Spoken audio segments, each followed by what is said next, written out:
Nama saya Dimas Dwi Saputra, biasa dipanggil Dimas. Hobi saya nonton YouTube, bermain PS, dan membuat telur dadar.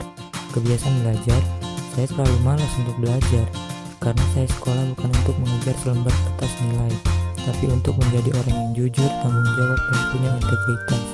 Prinsip hidup saya adalah melakukan apa yang membuat saya bahagia, bertanggung jawab dengan apa yang saya kerjakan, dan menerima risiko dari setiap keputusan yang saya ambil. Saat saya masih berumur 3 tahun, saya seperti hidup dalam kesendirian dan hanya diurus oleh pembantu. Karena saya punya ayah dan ibu yang setiap hari pergi ke pasar untuk berjualan daging sapi, dan punya satu kakak yang selalu bermain dengan teman-temannya. Saat itu hari-hari saya hanya bermain PS, dan kebiasaan ini berlanjut terus sampai dengan sekarang. Hal inilah yang membuat saya menjadi orang yang mandiri, tidak bergantung pada orang lain, pendiam, dan kurang percaya diri. Saat umur 5 tahun, saya mulai TK di Musilandas. Disinilah saya mulai memiliki teman, dan karena sering bermain, saya agak mulai percaya diri. Tapi di TK saya sering sedih karena teman-teman saya ditunggu atau dijemput oleh orang tuanya, sedangkan saya tidak. Setelah TK selama 2 tahun, saya masuk SD di SDN 13 Talang Kelapa.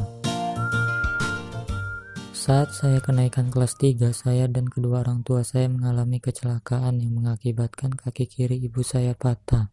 Dan kepala bagian belakang saya ada darah beku di luar tengkorak yang membuat kepala bagian belakang saya lembut saat disentuh, dan wajah saya mendapat luka-luka yang cukup parah.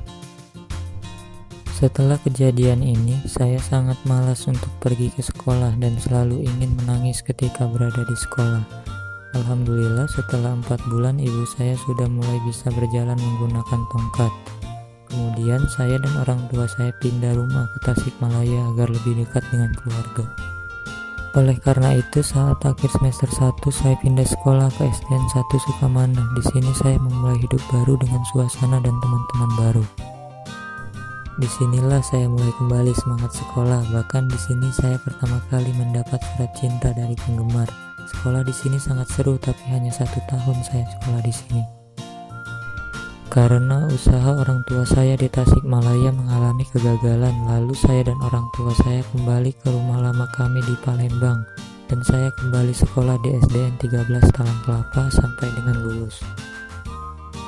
Prestasi saya selama SD rata-rata mendapat ranking 1 dan juara umum. Hanya saat pindah sekolah saya dapat ranking 2. Tapi saya merasa tidak punya skill apa-apa yang bisa saya gunakan untuk bekerja, dan saya tidak mendapatkan kebahagiaan lagi saat mendapat ranking karena tidak pernah diapresiasi oleh orang tua saya. Lulus dari SD, saya masuk ke SMP Negeri 1 Talang Kelapa. Saat saya kelas 7, saya masuk ke kelas unggulan. Tapi karena saya terlalu malas belajar dan memilih teman dan pergaulan yang salah, jadi nilai saya turun dan tidak mendapat 3 besar. Orang tua saya marah, lalu saya jelaskan kalau nilai itu hanya selembar kertas yang tidak terlalu mempengaruhi apa-apa. Kemudian saat itu saya membuat perjanjian kalau di kelas 8 jangankan masuk 3 besar, dapat ranking 1 juga bisa kalau saya mau. Tapi dengan syarat dari sini ke depan jangan bahas-bahas lagi soal nilai. Dan saya pun di kelas 8 semester 1 dapat ranking 3, lalu semester 2 ranking 1, dan di kelas 9 mendapat ranking 3.